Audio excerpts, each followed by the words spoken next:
Hello बच्चों, आज हम पढ़ने वाले हैं विलियन। हमारा फर्स्ट चैप्टर है 12th का और इम्पोर्टेंट चैप्टर भी है और इससे 1 न्यूमेरिकल भी आएंगे और 1 मार्क्स के क्वेश्चन भी आएंगे। ठीक है, तो सॉल्यूशन जो होता है अपना विलियन कितने भागों से मिलकर बना होता है? 2 भागों से। एक तो हमारे उसमें क्या होते हैं, विलेय होते हैं और दूसरे होते हैं विलायक। ठीक है, तो विलेय जो होते हैं वो हमेशा किसके कैसे होते हैं? कम मात्रा में होते हैं और विलायक क्या होते हैं? अधिक मात्रा में होते हैं। विलायक कितनी मात्रा में होते हैं? अधिक मात्रा में। ठीक है, तो और विलयन जो होते हैं वो कितने प्रकार के हो सकते हैं? 2 प्रकार के हो सकते हैं। 2 प्रकार के हो सकते हैं। एक तो कौन सा? द्विअंगी विलयन, द्विअंगी विलयन, और दूसरा क्या हो सकता है? त्रिअंगी विलयन।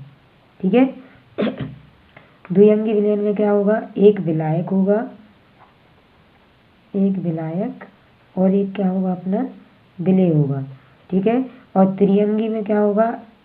त्रिअंगी में 2 विलायक होंगे, 2 विलेय होंगे और 1 विलायक होगा।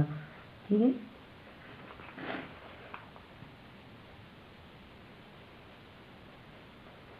इस प्रकार से। तो यहाँ पे हमने देखा कि विलयन कितने भागों से मिलकर बना होता है? 2 भागों से, एक तो विलेय और दूसरा विलायक। और विलयन जो है वो कितने प्रकार के हो सकते हैं? 2 प्रकार के, द्विअंगी और त्रिअंगी। जिसमें से मतलब द्विअंगी क्या होंगे? जिसमें 1 विलेय और 1 विलायक होगा, और त्रिअंगी में क्या होगा? 2 विलेय और 1 विलायक होगा। ठीक है, अब हम इसके आगे देखते हैं कि और भी विलयन के प्रकार यहाँ से इस प्रकार से हम निकाल सकते हैं। जैसे गैस का गैस में विलयन, गैस के विलयन में हम उदाहरण देख सकते हैं। यहाँ पे मैंने उदाहरण भी दिया है, जैसे ऑक्सीजन गैस का नाइट्रोजन गैस में विलयन। ठीक है, अब जहाँ पे देखो ये अपने क्या है?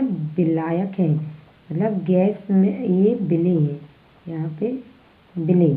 ठीक है, तो विलायक में हम ये गैस है विलायक, तो जब गैस विलायक है तो गैस में क्या घोल रहे हैं? गैस घोल रहे हैं विलेय रूप में। तो यहाँ पे हम बोल रहे हैं ऑक्सीजन में ऑक्सीजन के विलयन। ठीक है, जैसे गैस ही अभी अपनी क्या है? विलायक है, और इसमें अपन क्या बोल रहे हैं? द्रव बोल रहे हैं। तो उसके लिए आप देख सकते हैं क्लोरोफॉर्म को हम नाइट्रोजन गैस मिला रहे हैं, मतलब नाइट्रोजन को मिला, क्लोरोफॉर्म को किस में मिला रहे हैं? नाइट्रोजन में। तो यहाँ पे नाइट्रोजन गैस अपनी क्या हो जाएगी? नाइट्रोजन गैस अपना विलायक हो जाएगा। वैसे अपना गैस है यहाँ पे नाइट्रोजन गैस, और कपूर मिला रहे हैं। कपूर अपना ठोस अवस्था में है, तो कपूर को किस में मिला रहे हैं? गैस में मिला रहे हैं। तो ये गैस का गैस में विलयन, गैस का विलयन, गैस में द्रव का विलयन और गैस में ठोस का विलयन हो गया। ठीक है, अब इसके आगे अपन देख सकते हैं द्रव में विलयन देखना है, तो द्रव में गैस का विलयन, द्रव में द्रव का विलयन और द्रव में ठोस का विलयन। तो जैसे द्रव में गैस के विलयन के लिए हम यहाँ पर उदाहरण देख सकते हैं, जल में घुली हुई ऑक्सीजन नाइट्रोजन गैस है। ठीक है, या फिर द्रव का विलयन में जैसे एथेनॉल में जल, मतलब एथेनॉल को किस में घोल दिया जाए? जल में घोल दिया जाए। और द्रव में ठोस का विलयन, तो जल में जैसे हम ग्लूकोज घोल देते हैं। ठीक है, फिर ठोस का विलयन, मतलब जहाँ पे ठोस विलायक है, तो ठोस में गैस अपन देख सकते हैं कि मतलब प्लेटिनियम धातु में हम किसको डाल दें? प्लेटिनियम के ऊपर ऑक्सीजन गैस को डालना, ऑक्सीजन गैस को घोलना। और ठोस जब द्रव है तो द्रव में डालना, तो क्या है? जैसे पारा और सोडियम। ठीक है, तो सोडियम में और पारा को क्या करना? मिक्स करना। और ठोस मतलब तांबा और सोने का विलयन। ठीक है, ये हो गया अपने विलयन के प्रकार। अब आ जाते हैं अपन सांद्रता के पद पर। सांद्रता के पदों में सबसे पहला सांद्रता का पद है हमारा द्रव्यमान प्रतिशत, मतलब W/W%। में हमें यहाँ पे द्रव्यमान प्रतिशत का फॉर्मूला दिया हुआ है। जैसे हम इसको फॉर्मूला को ध्यान से देखिए और इसको अच्छे से याद रखिए। ठीक है, तो विलेय का द्रव्यमान विलयन बटे विलयन का द्रव्यमान मल्टीप्लाई 100, ये क्या है? अपना द्रव्यमान प्रतिशत। ठीक है, अगर जैसे हमें दिया हुआ है 10 ग्राम NaCl को किस में घोला है? इनने 100 ग्राम वाटर में घोला है। तो हम इसके लिए द्रव्यमान प्रतिशत कैसे निकालेंगे? W/W ऐसे निकालेंगे कि अपना विलेय कितना है? 10 ग्राम, और विलयन कितना है? 100 धन 10 बराबर 110। तो अब W/W अपन को अगर निकालना है तो कैसे निकालेंगे? विलेय के लिए, किसके लिए? विलेय के लिए। तो अपने यहाँ पे क्या रखेंगे? 10 बटे में 110, और गुणा में क्या रखेंगे? 100। तो यहाँ से ये कट जाएगा, और 100/11 इस टाइप से इसका आंसर कितना आ जाएगा? 199 मतलब 9.9 इस टाइप से अपना आंसर आ जाएगा। ठीक है, देख सकते हैं यहाँ पे 100 मल्टीप्लाई 11 तो 9 आ जाएगा, तो 99 आएगा और यहाँ पे 1 आ जाएगा। फिर डेसिमल रख के 100 लगा के मतलब यहाँ से ये अपना आंसर आ जाएगा। ठीक है, तो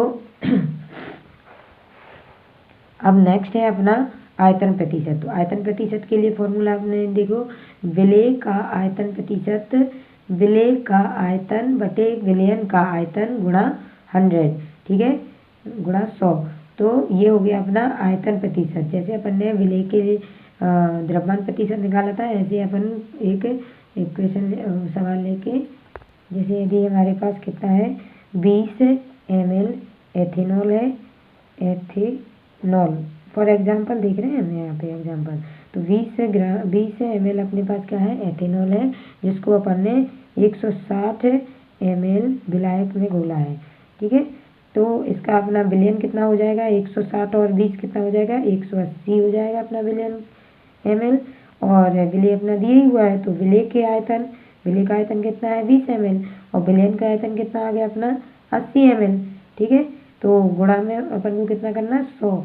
तो यहाँ पे V/V अपना V/V % निकल आएगा। कैसे, देखिए यहाँ से ये आ गया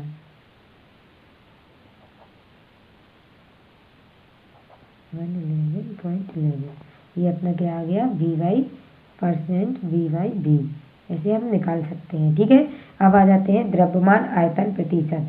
मतलब यहाँ पे द्रव्यमान विलेय अपन को किस में लेना है ग्राम में, और विलयन किस में लेना है आयतन में।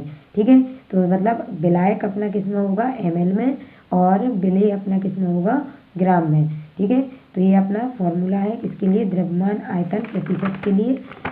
तो इसके लिए अपन कैसे लिख सकते हैं, जैसे अपने लिए क्या दिया हुआ है कि 10 ग्राम विलेय को किस में घोला है, 10 ग्राम विलेय को 500 ml विलयन में घोला है। कितने विलयन में घोला है, विलयन में कितने 500 ml विलयन में।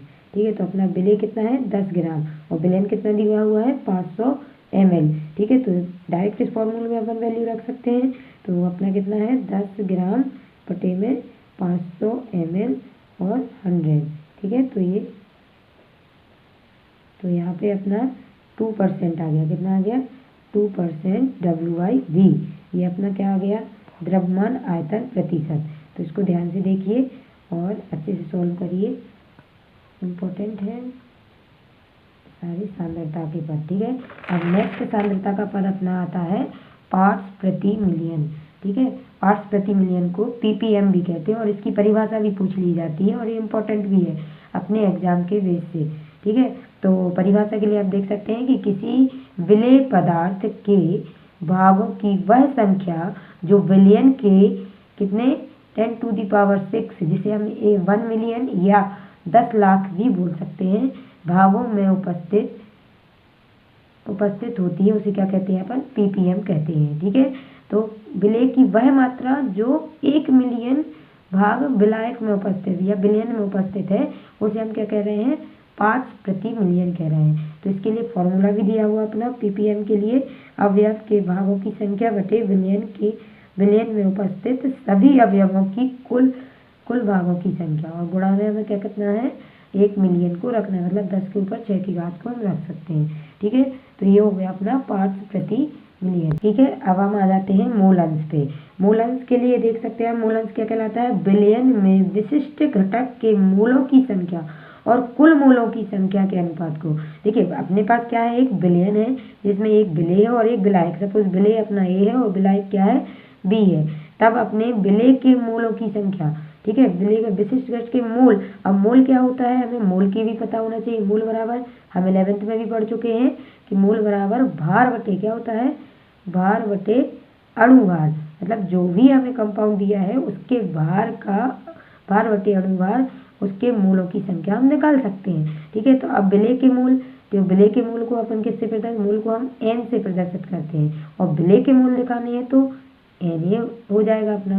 तो यहाँ हम देख सकते हैं कि अपने मूल अंश का फॉर्मूला क्या होता है कि विलेय जिसके लिए भी अपन मूल अंश निकाल रहे हैं, उस विलेय के लिए मूल अंश निकाल रहे हैं, तब क्या हो जाएगा कि मूलों की संख्या विलेय की और बटे में बिलियन के मूलों की संख्या। जैसे यहाँ पे देख सकते हैं कि x से लिखा हमने, मतलब विलेय का मूल अंश बराबर क्या हो जाएगा, Na/Na+Nv, और विलायक का मूल अंश क्या हो जाएगा, Nv/Na+Nv।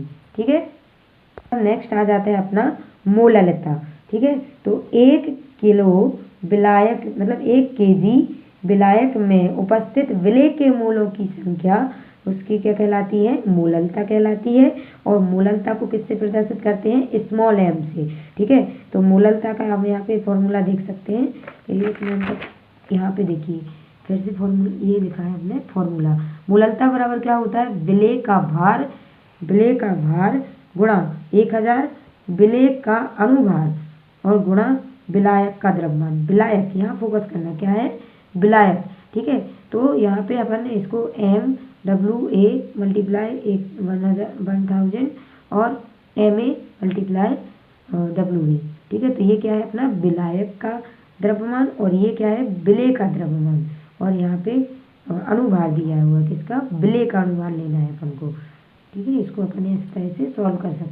जैसे फॉर एग्जांपल हम ले सकते हैं कि 4 ग्राम जल को 4 ग्राम H2SO4 को हमने किस में घोला है, 250 ग्राम 4.9 ग्राम H2SO4 को हमने किस में घोला है, 250 ग्राम जल में घोला है।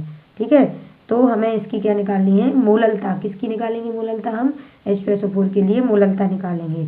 तब मोललता के फॉर्मूला में हम डायरेक्ट मान भी रख सकते हैं, जैसे WA। तो अपना WA अपन को दिया हुआ है, कितना है, 4.9 मल्टीप्लाई अपन को 1000 भी लिखना है। और अपॉन में अपन को क्या निकालना है, अनुभार। और अनुभार हमने निकालना, यहाँ पे हम सीख लेते हैं फिर भी। H2SO4 का अनुभार कैसे निकालेंगे, इसका द्रव्यमान परमाणु भार कितना होता है, 1, और कितने हैं अपने पास, 2, प्लस फिर S के लिए परमाणु द्रव्यमान कितना होता है अपना 32, प्लस और इसके लिए O के लिए कितना होता है 16, और टोटल कितने हैं 4। तो यहाँ पे अपना इसका टोटल कितना आ जाएगा 98। ठीक है, इस तरह से ये अपना क्या आ गया, अनुभार। तो हम यहाँ पे वैल्यू रख देंगे 98 मल्टीप्लाई अपना कितना हो जाएगा 250। तो इसको जब अपन सॉल्व करेंगे तो कितना आ जाएगा अपना यहाँ पे 0.2 मोल पर kg। सॉल्व कर सकते हैं आप, यहाँ पे देख लेना है ना। फिर आगे हमारा क्या आता है, नॉर्मलता। तो नॉर्मलता को ध्यान से देखिए, नॉर्मलता को देखिए, किसी विलेय की ग्राम तुल्यांक में वह संख्या जो 1 लीटर विलयन में उपस्थित होती है उसे क्या कहते हैं, नॉर्मलता कहते हैं। इसे किससे प्रदर्शित करते हैं, n से प्रदर्शित करते हैं। विलेय का ग्राम तुल्यांक की संख्या बटे विलयन का आयतन। अब विलेय का द्रव्यमान बटे ग्राम तुल्यांक की द्रव्यमान। अब ग्राम तुल्यांक की द्रव्यमान क्या होता है, अब ग्राम तुल्यांक की द्रव्यमान हमारा होता है अनुभार बटे एक्स फैक्टर। अब एक्स फैक्टर क्या होता है, जैसे हमारे पास H2SO4 दिया है तो इसके ऊपर जो चार्ज है वो हमारा क्या होता है, एक्स फैक्टर होता है। तो आप नॉर्मलता के लिए इसका फॉर्मूला देख सकते हैं, और जो भी हमारे पास कंपाउंड दिया है उसका एक्स फैक्टर निकाल के हम उसकी नॉर्मलता निकाल सकते हैं। ठीक है, तो नॉर्मलता को ध्यान से देख लीजिए। ठीक है, ये हमारा हो गया। तो इसमें जब आपने किया है तो ये विलायक के लिए, अब जैसे ये अपना क्या है, यहाँ पे मोलरता रह गया था। ठीक है, तो मोलरता को भी देख लीजिए। विलयन के 1 लीटर आयतन में उपस्थित मोलों की संख्या को क्या कहते हैं, मोलरता कहते हैं। और मोलरिटी को क्या है, विलेय के भार गुणा 1000 अनुभार और विलयन का आयतन। देखिए सिर्फ मोललता और मोलरता में कहाँ पे डिफरेंस है, यहाँ पे, यहाँ विलायक का द्रव्यमान लेना था और यहाँ विलयन का आयतन लेना है। ठीक है, तो इसको थोड़ा अपन को ध्यान रखना है कि मोललता और मोलरता में इतना ही डिफरेंस है। और मोललता को स्मॉल m से प्रदर्शित करते हैं और मोलरता को कैपिटल M से प्रदर्शित करते हैं। और ये जो अपने यहाँ पे सॉल्व किया था, ये वाला एग्जाम्पल अपना किसका था, मोललता का था। ठीक है, तो ये हो गया अपना सांद्रता के पद यहाँ